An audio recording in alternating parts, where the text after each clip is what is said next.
Welcome to another Ultralight Airplane design video from the Ultralight Airplane Workshop. Now in this video, we're continuing some revision of the UWS-4 Ultralight Airplane. When I was in Oshkosh 2023 at AirVenture, I attended a few talks where I learned a few things that I decided were probably pertinent for making some changes to the UWS-4 Ultralight Airplane. So I talked about quite a bit of it in part 1. I'll put a link to that video up here in the upper right hand corner. Now this video is part 2. We're just going to continue on right where we left off. Now when we left off part 1, I had just finished talking about the minimal structure that I wanted to use for the fuselage. And the reason for that, I'm concerned that we really need to save a lot of weight in order to meet the empty weight of 254 pounds required by the FAA Part 103. So I just finished talking about the minimal part of the fuselage. Now I'm going to start talking about some changes we can make to it, or actually additions we can make to the fuselage if we have a little bit of weight left to meet that 254 pounds. And so part of the reason I designed it the way I did is I wanted to make it fairly easy to attach fairings or to attach skins to this. So structurally, this carries all the load. Skins would just be aerodynamic. They wouldn't carry any load whatsoever. So I could make them out of, let's say, lightweight aluminum stringers and fabric, or I could make it out of very lightweight, thin fiberglass, something like that. Maybe make it out of foam that I cover with something. So I got some options that I can do here to make this aerodynamic if I have the weight available. So if there's weight available, I'll start adding fairings. I'll start adding, probably to start with, up here at the very front. So up here, I will probably do something like add a fairing that's kind of curved around, comes down like this, goes down on the other side also. And that would probably be the first thing I do. So we'd have stringers that come around like this up to the front, and do it on the other side too, of course. So that's probably the first thing I would do. That would help quite a bit with the aerodynamics. It would bring the air out to the side a little bit, and then with a sharp brake, it will help quite a bit with the drag down lower. Now it doesn't help the drag up higher where the face of the pilot is and where the rollover protection is. So if I have a little bit of weight left over to get that 254 pounds, the windshield will be next. So then what I'll probably do is extend this area right up here. It'll come up a little bit like this. We'll then have a little roundness up here, and then we'll come down to the other side too. So that'll help a little bit more with aerodynamics. At least I think it will. Over the top, it will certainly help a little bit. And it'll keep the wind off the pilot. Now, let's say we still haven't reached our 254 pounds. What are we going to do for making the airplane just a little bit more aerodynamic, make it look a little more like what we want? Now for this, I'm not quite as sure. Let me go ahead and draw that windshield in here a little bit so you get a better profile view. It'd be something like this. So we got a little bit more weight. What are we going to do? What I'll probably do is, and this will probably be quite a bit of weight, is go ahead and make this aft area a little bit more aerodynamic. Something like this. And then I'll probably also do something like this. So this back edge back here would be very sharp. And then of course I should go ahead and draw where the front edge would be. So the front edge would come down to something like this to the top of the wing, and then it would kind of follow the shape of the wing back here. And it would be getting narrower as it comes back. At least that's what I'm thinking. Now around the engine area, it's going to be pretty fat in that area. I'm not sure how I'll handle that. Let me do a backwards view and take a look at that. So here's a rear view. The rear of it would look a little bit like this. It'd come around something like that, and then it would come down to a point like this. Very similar to what I used to have on the UWS-4 on the previous vision, and then come down like that. So it's a little bit like what the back end would be. It might be a little bit sharp back here. And then again, if I have more time, I'll put a little cone on the back of it, a little exit area for cooling. I might put scoops on it just like I had previously.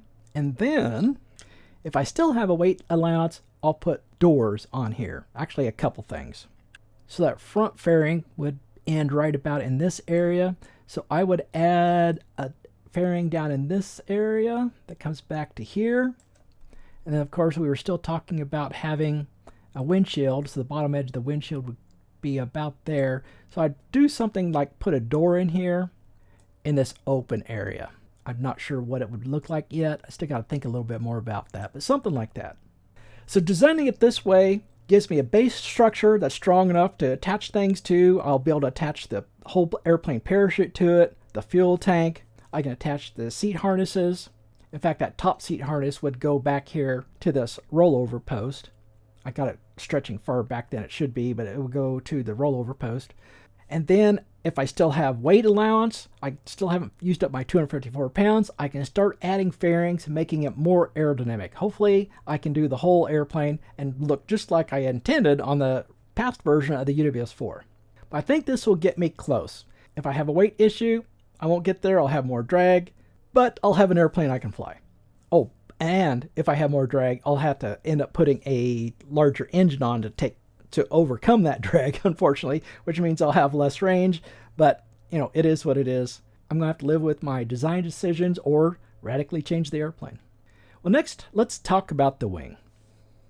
And now that we're talking about the wing, we talk about another one of the negative consequences of having this inverted V-tail.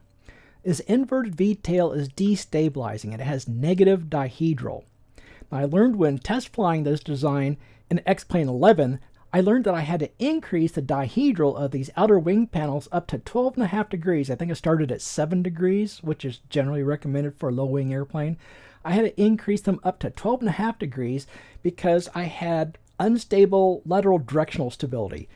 The airplane wanted to start into a slight roll, and then the roll would steepen and steepen and steepen as time went on. It wasn't horrible. I mean, it would be easy to stay ahead of it, but if you took your hand off the stick, this airplane would slowly start rolling and increasing the roll one direction or the other. So I had to increase this dihedral to stop that.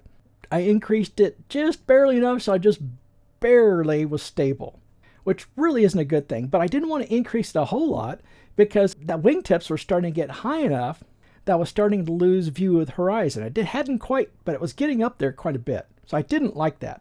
Well, now that we switched to a different tail and the tail's a little bit lower, that's way, way less destabilizing with the horizontal tail with the dual verticals.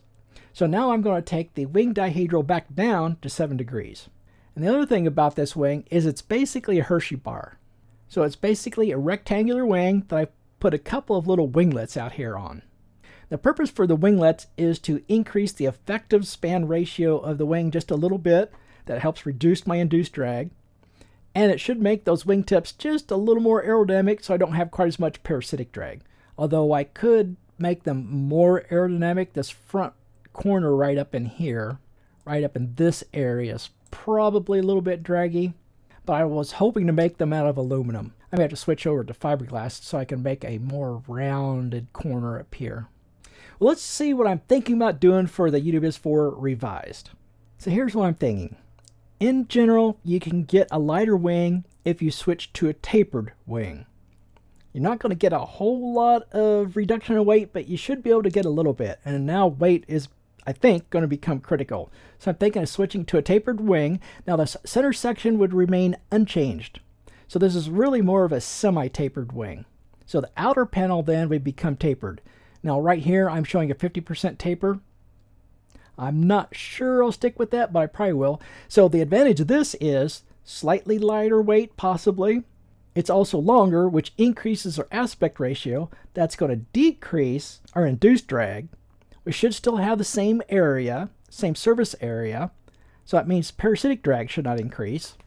Now we're going to have probably a little more inertia moment, which means our ailerons will not be quite as effective. Now the ailerons are further out on the wing, but their chord is a little bit less. Span's a little bit more, chord's a little bit less. So there's kind of a trade-off. Maybe they'll still be as effective, I'm not sure.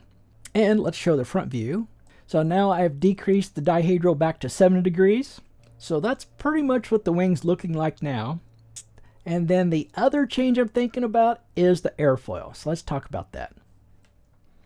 I'll try not to make this too long, but first let's look at a couple of airfoils that are frequently used on light airplanes. We're going to look at the NACA 4400, 4418 because I'm using an 18% thick airfoil, and the Clark Y, which I've increased to 18%. And also on the Clark Y, I open up the trailing edge. All the airfoils I'm going to use have an open trailing edge. 0.3% of the chord is how wide that open trailing edge is. So you can see both these airfoils, the red one and white one. The white one is the Clark Y, the red one is the NACA. So these airfoils are very similar. Maximum thickness is at 30% of the airfoil. The camber is 3.5, and the maximum camber is 41% on the Clark Y and 43% of the chord on the NACA. So they're very, very similar airfoils. Let's go ahead and do an analysis on these and see how different they are or how similar they are. By the way, I should mention that what I'm using here is a program called XFLR5, and we're at version 6.58. So I've done a couple of analysis on each of these airfoils. One is at the cruise speed Reynolds number that I'm going to have for the airplane, which is at roughly 3 million, and then at the stall speed for the airplane, and that is roughly 1.3 million. So the dotted line is for the stall Reynolds number, solid line is for the cruise Reynolds number. And by the way, for cruise, I'm using 55 knots here, which is actually the maximum cruise of the airplane. The graph we're looking at here is coefficient of lift versus coefficient of drag. Frequently, we just don't care about that on ultralights, but for this particular airplane, I'm kind of interested in drag, and this is called parasitic drag, not the induced drag. And I know that the lift for the wing is about 0.5. So let's come down here to coefficient of 0.5 and see what we got for drag. So the red and white line are nearly on top of each other, at least at the cruise Reynolds number. Now let's look at climb. Climb is going to be coefficient lift of roughly 1. So let's come up here. In this case, for climb, the drag is quite a bit less for the NACA. Not significantly less, but it is a little bit less for climb. So if that was important to you, you'd probably possibly consider the NACA airfoil. And we're not going to worry at all about drag at the stall speed when we have a really high coefficient lift. It really doesn't matter that much. But just for grins, they're almost identical. Okay, now let's look at maximum lift. Okay, again, solid lines. This is at cruise. Maximum lift is almost identical for the two airfoils. For the NACA, it's just a little bit higher down at the stall speed, stall Reynolds number. So that's actually a little bit better. Now let's consider another thing. I would like to have a fairly safe stall characteristic, and for me that would be a very gentle rounded off stall. In fact, it might even just go into a mush when you've got the stick pulled all the way back and you've gone into a stall. And with these two airfoils, and particularly the NACA airfoil, you've got that. Look how flat this curve is here. It's very flat.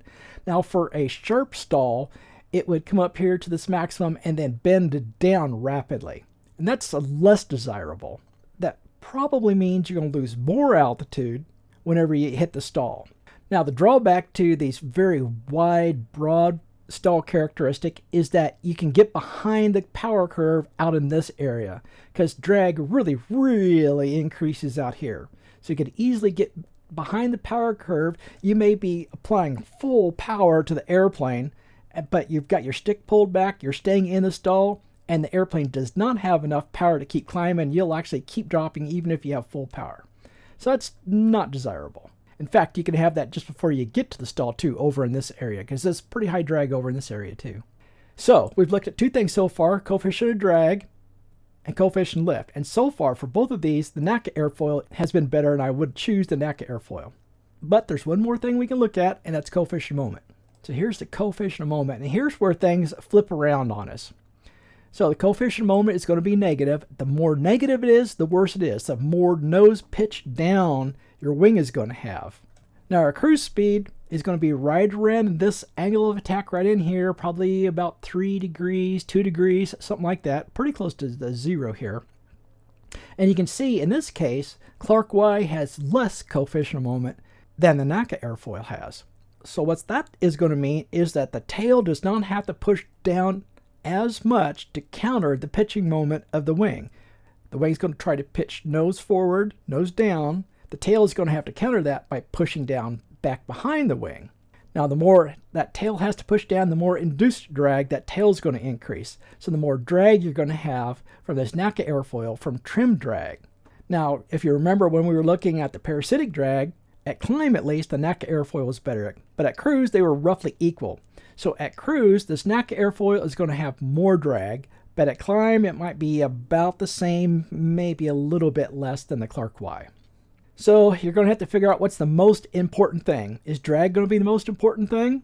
If it is, then the Clark Y will probably be a little bit better at cruise. If coefficient of lift is the most important, at stall, the NACA is a little bit better. So you would pick that. And now let's take into account the new airfoil that patron Keith came up with, which I think was a pretty good airfoil overall. So let's compare it to these two. This yellow outline is the airfoil that patron Keith came up with, and I like it quite a bit.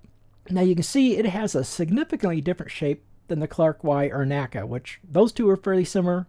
This UAK airfoil, UAK-01 that Keith came up with, is quite a bit different. It's got quite a bit of bulge right up in here. It's got a sharper nose, and it's got a little bit of different, less camber back here. So let's look at the camber number. So maximum thickness is at roughly the same area. It's at 31% of the chord instead of 30. Thickness is still 18%. The camber is a little bit less, 3.3 compared to 3.5. And then the maximum camber is way different. That maximum camber is moved way forward. It's at 28% of the chord compared to 43%. So as far as camber goes, at least the camber location, it's significantly different. It's moved way far forward, and we have a slightly sharper nose. So those are the two major differences. So let's look at the aerodynamics. Okay, let's just do these in order again. Let's look at drag. So we'll come down here to 0.5. So at cruise, okay, there's a significant, well, pretty significant difference in parasitic drag. So you can see right over here is where our red and white lines are, solid ones for our Clark Y and NACA. And here to the left is the drag for our UAK-01. So it does have less drag, noticeably less drag. Let's look at climb. Now in climb, it's the other way around. It's fairly close to the Clark Y, but the NACA has quite a bit less drag in climb. Okay, that's interesting to know. So let's take a look at lift. Okay, so the UAK-01, Keith's airfoil, has more lift, more maximum lift. Now this is at cruise. At stall, it has quite a bit more. And in fact, it's fairly round here at stall. Not quite as rounded as the other two, but still fairly rounded. So at stall Reynolds number, I really like that stall performance. Now up here at cruise, it's a little sharper than I'd like. It's not horrible, but it is sharper. But it does have more maximum coefficient lift at cruise, and significantly more at stall. Okay, let's look at the coefficient of moment. Now this is pretty significant. So again, we're going to be cruising right around in this area. The coefficient of moment for this airfoil is way, way less than either one of these. That means the trim drag is going to be way, way less. Now, if you remember, the parasitic drag was less for this airfoil than those two. So it's got both less parasitic drag and it has less trim drag. So that's pretty darn good for this airfoil. So if reduced cruise drag was what you wanted to go, this is a pretty good airfoil for that. It also has greater coefficient lift, so that's pretty darn good. So overall, this is a pretty good airfoil. I would say the only thing that's not quite as desirable is the stall shape right up here when we're at cruise. It's a little sharper than I like, but it's tolerable. And then the only other drawback is at climb, it has more drag. But see, at climb, let's see, we'd probably be up here, 10 degrees or so. But at climb, the coefficient of moment is still less than either one of these others. So it's possible that it might be evening out. It has more parasitic drag, but less coefficient of moment. So that might even out. So this is a pretty darn good airfoil. I really like this one.